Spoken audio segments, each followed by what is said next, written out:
Next tonight, it has been the most deadly year in the capital for a decade.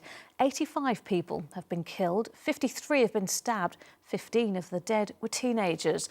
But the boss of the Met Police claims the force is now getting London's violence under control.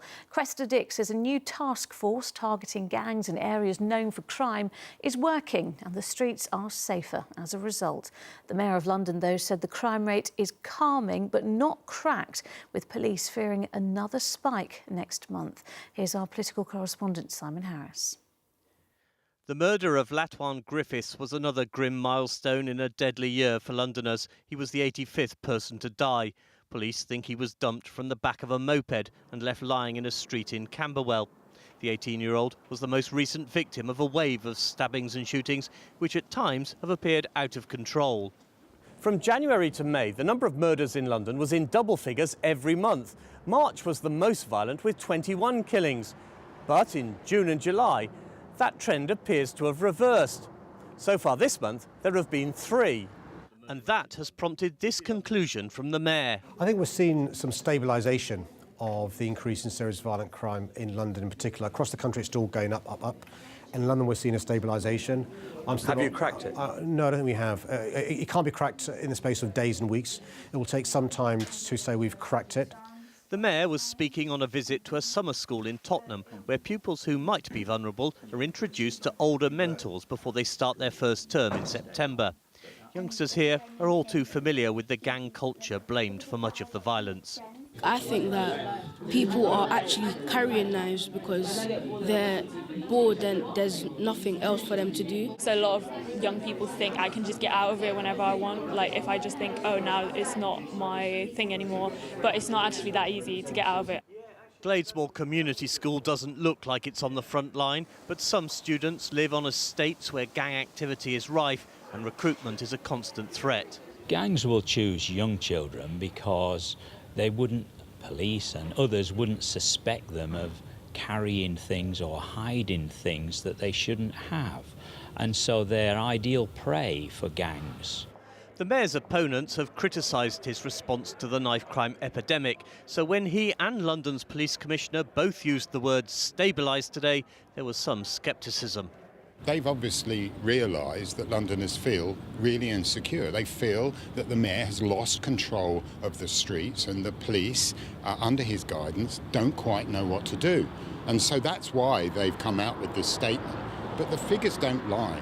London is a more violent place this year than it was last year.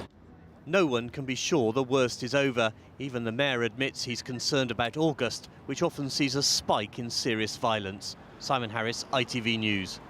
Now, Jeremy Corbyn may have been hoping the row about anti-Semitism in the Labour Party would quieten down now MPs are on holiday, but instead today he was forced to apologise for hosting a meeting in 2010 where Israel was reportedly compared to Hitler's Nazi regime, something which has shocked London's Jewish community. More now from our political correspondent, Simon Harris. In a hostile world, there is something to treasure in the blissful innocence of the young. These children, enjoying the summer on a makeshift beach in North London, have yet to learn about anti-Semitism. But their parents and grandparents know all about it. The Jewish community centre where the youngsters play has guards at the gate.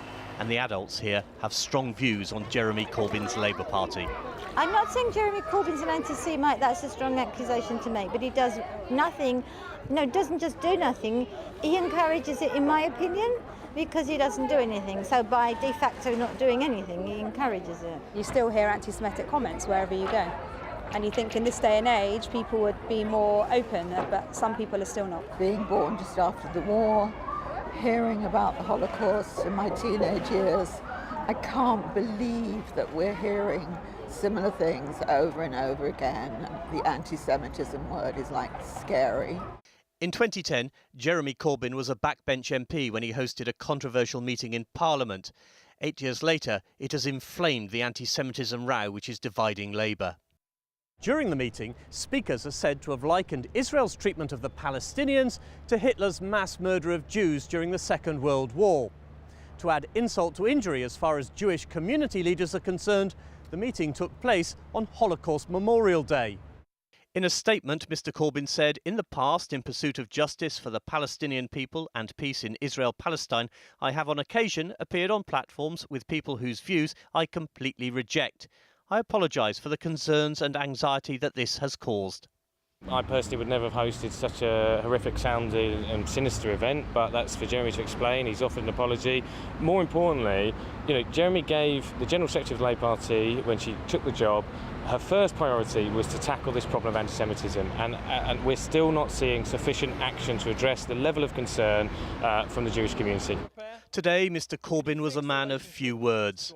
Good morning, nice to see you. Goodbye. But his close friend and fellow London MP John McDonnell had slightly more to say. None of us fail to appreciate I suppose the way this has upset people, including ourselves. It's really shaken us to the core, really, but we'll resolve it. We've got to. Will it be resolved to the satisfaction of London's Jewish community? Many doubt it. Simon Harris, ITV News, Hampstead. Hello from the edge of the Brandon estate in Camberwell, where last night, for the second time in a matter of months, a young man lost his life on the streets here. Sadiq Kamara, who was 23, was part of a popular drill music group but was stabbed to death in an attack just over the road from where I'm standing. 2 others were also stabbed, and tonight they are in hospital. It happened in almost exactly the same spot where Sadiq's friend Raheem Barton was shot dead in May. Both deaths are being linked to an ongoing gang dispute that the people of this estate say they are caught up in the middle of. Our first report comes from our correspondent, Simon Harris. Teddy, big man, relax. In his music videos, he went by the name Incognito. But last night, someone recognised Sadiq Kamara, and he became the latest victim of a deadly feud. The South London drill rapper was stabbed to death on the Brandon estate in Camberwell. 2 other men were also attacked but survived. This is the second time in 3 months I've stood on this spot because of a murder on the Brandon estate. In May, Raheem Ainsworth Barton was shot dead. The 2 killings were just yards apart on the same street. Raheem Ainsworth Barton was a member of a group of rappers known as Moscow 17. So was Sadiq Kamara. Earlier this year, he was found not guilty of murdering a teenager from a rival group, Zone 2 from Peckham.